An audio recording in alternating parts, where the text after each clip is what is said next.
Le rap, c'est un rêve qui vacille. Et pourtant, quelques années plus tard, il devient l'un des artistes français les plus streamés au monde. Une ascension fulgurante, portée par une voix unique, une créativité brute et une efficacité redoutable. Mais ce qui intrigue le plus, c'est la stratégie discrète mais redoutablement efficace qu'il a mise en place récemment. Une stratégie qui l'a propulsé parmi les plus grandes figures du rap français en 2025. Bienvenue sur Tapis Rouge.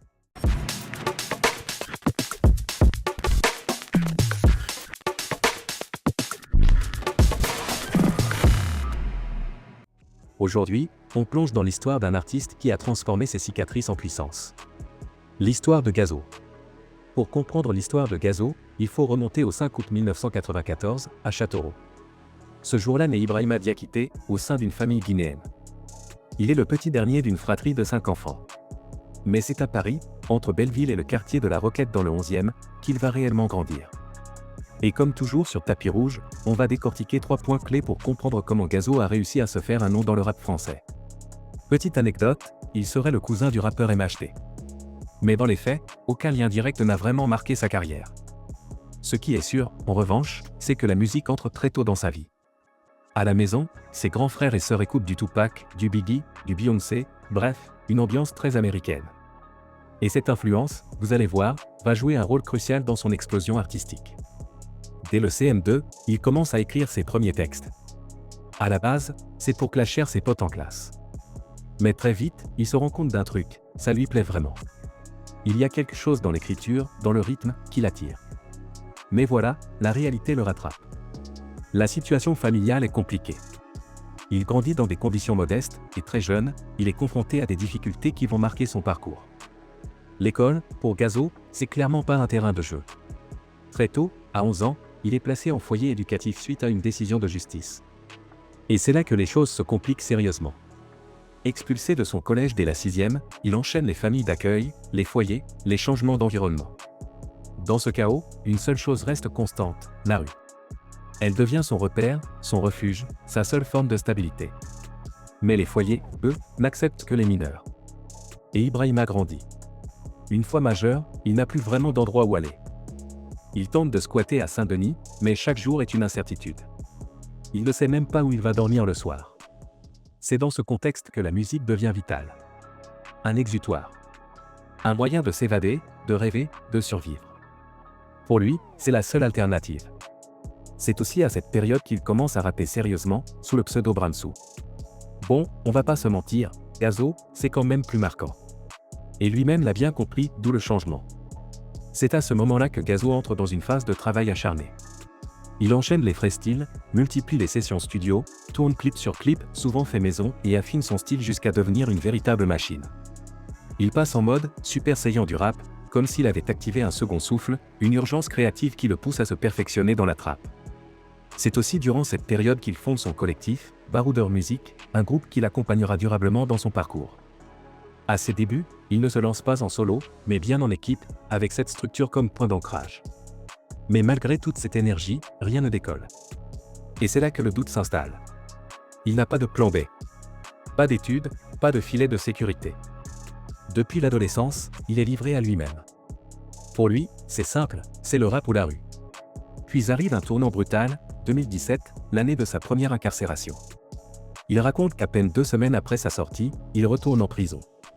Lors de son premier séjour, un ancien lui avait lancé un avertissement, « Si tu fais le con, tu vas revenir ». Et 2 semaines plus tard, il retombe sur ce même homme, qui le regarde sans un mot, juste un signe de tête. À cet instant, Gazo comprend qu'il a raté quelque chose. Ce moment agit comme un électrochoc. C'est aussi cette année-là qu'il commence à collaborer avec Tiakola et son ancien groupe 4 Caisses. Il fait ses premières apparitions sur leur projet, leur compilation. Des débuts discrets, mais essentiels, qui vont poser les premières briques de ce qui deviendra l'un des parcours les plus marquants du rap français. L'histoire continue. À ce stade de son parcours, un nom commence à revenir de plus en plus souvent, Tiakola. Et ce n'est pas anodin, car il va jouer un rôle central dans la suite de l'histoire de Gazo. Pourtant, malgré les efforts, malgré les freestyles, malgré les clips, rien ne décolle vraiment. Les vues stagnent, 5 000, 10 000, parfois 30 000, mais jamais plus. Et plus il s'investit, plus il sent que la rue reprend le dessus. Cette période est particulièrement difficile. Il doute. Il fatigue. Il commence à se demander si tout ça a encore un sens. On est en 2019. Gazo approche des 25 ans. Il a commencé le rap très jeune, et ça fait presque une décennie qu'il essaie de percer. Autour de lui, certains commencent à lui glisser qu'il est peut-être temps de penser à autre chose. Que le train est passé. Et lui-même sent qu'il manque quelque chose. Un ingrédient. Une structure. Une tendance. Une rencontre. Quelque chose qui pourrait enfin faire basculer sa trajectoire. C'est aussi à ce moment-là que ses potes n'arrêtent pas de lui parler d'un artiste américain qui fait un bruit de fou, Pop Smoke. Apparemment, il a ramené un nouveau style. Un truc qui retourne tout aux États-Unis. Au début, Gazo n'en veut pas. Il est dans sa trappe. Il trace sa route. Mais à force d'en entendre parler, il finit par céder. Il écoute. Il se renseigne. Et là, c'est le choc. Il découvre la drill US. Et sans le savoir, il vient de mettre la main sur la pièce manquante de son puzzle. La suite, elle, va tout changer. Et là, c'est comme une révélation. Gazo se rend compte que ses potes écoutent de la drill UK, de la drill US, mais en France, rien. Il cherche, il fouille, il tape Drill FR sur YouTube. Et il ne trouve que des sons venus d'ailleurs. Aucun artiste n'a encore posé les bases de ce style en français. C'est à ce moment précis qu'il comprend, il tient une opportunité en or. Un créneau vide. Une brèche à exploiter. Il se lance alors à pari fou, tenter la drill en France. Et il se dit, si ça ne marche pas, j'arrête tout. Le rap, c'est fini. Ce qu'il ne sait pas encore, c'est que cette décision va tout changer. En octobre 2019, il revient avec un nouveau nom de scène, Gazo. Et avec lui, une série de freestyles qui va marquer l'histoire, Drill FR. Dès les premiers épisodes, le public accroche. Lui qui galérait à atteindre 5000 vues par jour, voit ses chiffres grimper. Et surtout, pour la première fois, ça ne redescend pas.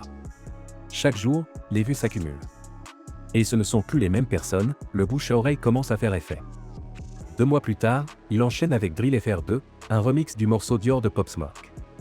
Et là, c'est confirmé, Gazo vient d'ouvrir une nouvelle voie. Il vient d'imposer la drill en France. Et sans le savoir, il vient aussi de poser la première pierre d'un empire. L'un des leviers les plus puissants pour émerger dans la musique, c'est de s'appuyer sur la notoriété d'un artiste déjà établi. Et c'est exactement ce que Gazo va faire, comme d'autres avant lui. Après avoir sorti Acte de Burberry, il frappe un grand coup le 18 juin 2020 avec Drill FR 4, en collaboration avec Freeze Corleone. Ce morceau va tout changer. D'un côté, Freeze est en pleine ascension, porté par l'engouement autour de la drill. De l'autre, le beatmaker Flemme, proche de Freeze, apporte sa patte à la prodée. Résultat, une alchimie explosive. Le morceau devient viral, notamment grâce à une punchline devenue culte, Malachista. À ce moment-là, la drill en France est encore un terrain peu exploré par le grand public. Et c'est justement ce qui rend ce titre si marquant, il apporte une fraîcheur, une nouveauté, une énergie brute. Gazo prend un risque énorme en misant tout sur ce style. Il l'a dit lui-même, c'était sa dernière cartouche. Si ça ne marchait pas, il arrêtait tout. Mais non seulement ça marche, ça explose. En quelques semaines, il passe de l'ombre à la lumière. Et à peine 2 mois plus tard, il signe chez Sony Music, plus précisément dans le label Epic Records, aux côtés d'artistes comme Alonso, Attic ou Made in Paris. C'est la consécration. 10 ans d'efforts, de doutes, de galères, enfin récompensés. Et ce n'est que le début. Gazo a la dalle, et ça se voit. Après le carton de Drill FR 4, il ne lève pas le pied. Il enchaîne avec un nouveau freestyle, Drill FR 5, cette fois en featuring avec Hamza, lui aussi très actif dans la drill à ce moment-là. Le morceau sort le 2 octobre 2020 et confirme que Gazo est devenu le visage de la drill française. À partir de là, tout s'accélère. Les collaborations pleuvent. Gims, Caris, Tiakola, tout le monde veut poser avec lui. Il devient incontournable, une référence. Et ce n'est pas juste une hype passagère, c'est une montée en puissance construite, solide. Ce qui nous amène à un point essentiel. Oui, on peut percer tard dans la musique. Gazo avait 26 ans quand il a explosé. À une époque où beaucoup pensent qu'il faut réussir à 18 ans ou rien, il prouve le contraire.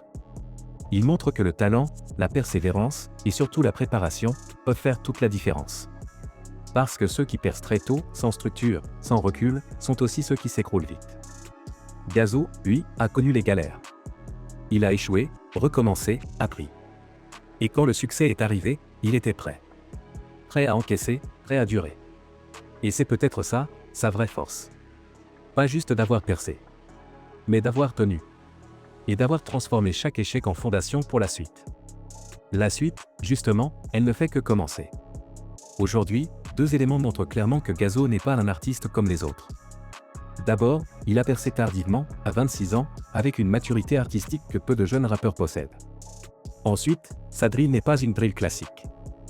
Elle est mélodieuse, parfois presque pop, ce qui lui permet de toucher un public bien plus large que le cercle habituel du rap hardcore. Ce virage stylistique, plus accessible, plus émotionnel, a joué un rôle clé dans son ascension. Et ce n'est pas tout. Il y a un détail souvent oublié, mais qui a été décisif. Après avoir enchaîné les freestyles, Gazo décide de compiler tout ce travail dans une mixtape, sobrement intitulée Drill FR. Ce projet devient un disque de platine, porté notamment par le titre emblématique NSX. À ce moment-là, il devient la nouvelle tête d'affiche du rap français. Tout le monde veut collaborer avec lui. Et il ne s'arrête pas là. Le 1er juillet 2022, il sort son deuxième projet, KMT. Un titre symbolique, qui fait référence à Kemet, le nom originel de l'Égypte antique, signifiant « terre noire ». Un clin d'œil à ses racines, mais aussi à son identité artistique. Dans cet album, on retrouve des morceaux glissants, dont des « Un Banger qui va tourner partout et asseoir définitivement sa place dans le paysage musical français ». Et aujourd'hui, les chiffres parlent d'eux-mêmes.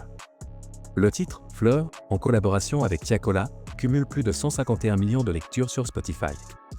Une performance impressionnante, qui confirme l'impact de leur alchimie musicale. Mais ce qui rend le parcours de Gazo encore plus fascinant, c'est sa stratégie de visibilité, bien au-delà des circuits classiques. Oui, il est passé par la radio, la télé, les interviews, mais il a surtout su capter l'attention d'un nouveau public en allant là où peu de rappeurs osaient aller à l'époque, sur Twitch. Il participe à un live chez Amine Mathieu, l'un des plus gros streamers français, et la rediffusion cumule plus de 2 millions de vues. Il y revient même quelques mois plus tard pour un second passage. À chaque fois, il arrive sans ego, avec une vibe simple, sincère. Et ça, le public l'a ressenti. Autre point fort, le sous-titrage de ses clips. Beaucoup sont traduits en anglais, ce qui permet à sa musique de franchir les frontières et de parler à un public européen, voire américain. Dans un style comme la drill, qui s'exporte très bien, c'est une carte stratégique. Et clairement, ça fonctionne. Gazo n'a pas juste percé avec du talent. Il a construit sa trajectoire avec une vision, une vraie lecture du terrain, et une capacité à aller chercher les bonnes connexions, au bon moment. Et pour mesurer l'impact réel de Gazo, il suffit de regarder les réactions. Il fait partie des artistes français ayant généré le plus de réactions de youtubeurs internationaux, que ce soit aux États-Unis ou en Angleterre. Quand on commence à cumuler des dizaines de vidéos de réactions à l'étranger, en plus d'apparitions chez des streamers ultra populaires en France, on comprend que cette exposition vaut bien plus que n'importe quel passage en télé ou en radio. Sur YouTube, ces morceaux sont écoutés dans le monde entier. Et sur TikTok, c'est encore plus flagrant, son titre NSX y a explosé, devenant un son viral qui a largement contribué à élargir son public.